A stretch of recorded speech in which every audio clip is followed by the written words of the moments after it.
Mr. Speaker, curriculum sets out the basic learning objectives for children in our province. In the past, curriculum for Alberta students has been designed by teachers, parents, school boards, and experts. This time, oil and gas companies have been awarded the title Stakeholders and Key Education Partners, allowing them to shape what is taught in our schools.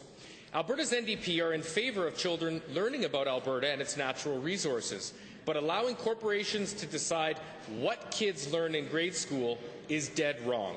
To the Minister of Education, why do you insist on opening the classroom door to corporate propaganda? Honourable Minister.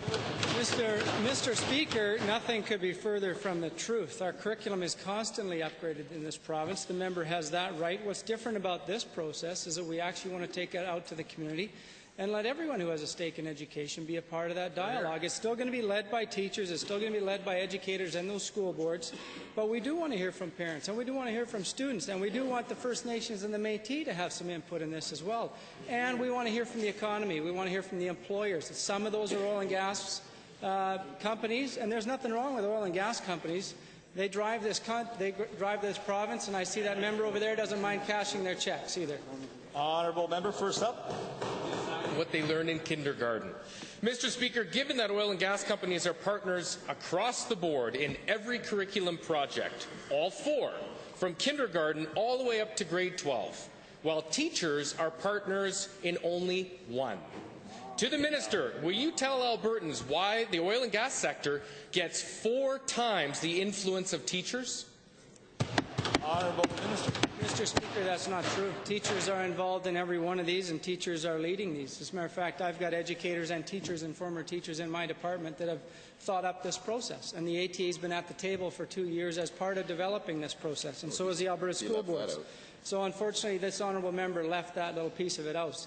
There's no reason that we shouldn't hear from the economy and that we shouldn't hear from entrepreneurs if we want to develop entrepreneurs. That doesn't mean they're building the curriculum. That means they get some input, and our kids will have a more relevant education at the end of the day. These companies also have a really good perspective on how maybe we can interest kids in science and technology and engineering, some of the key areas that we need skilled people. Second supplemental. Read your own document, Minister. Teachers are not listed.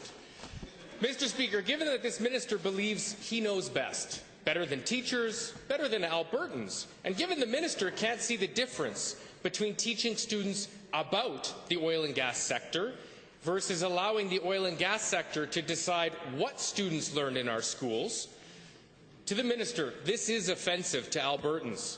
What are you going to do to fix it? Honourable Minister. Mr. Speaker, I think the member completely misses the point. And once again, teachers are leading this. And this isn't about oil and gas. This is about being relevant. It's about the economy. It's about entrepreneurialism. It's about making sure that our kids have the skills coming out of it to be employable. And there's nothing wrong with working. I mean, or working for oil and gas. We can't all work for Greenpeace.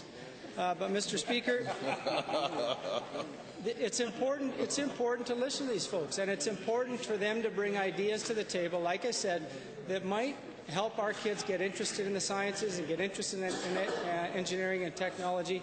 And we're not going to apologize for trying to listen to business community when we're trying to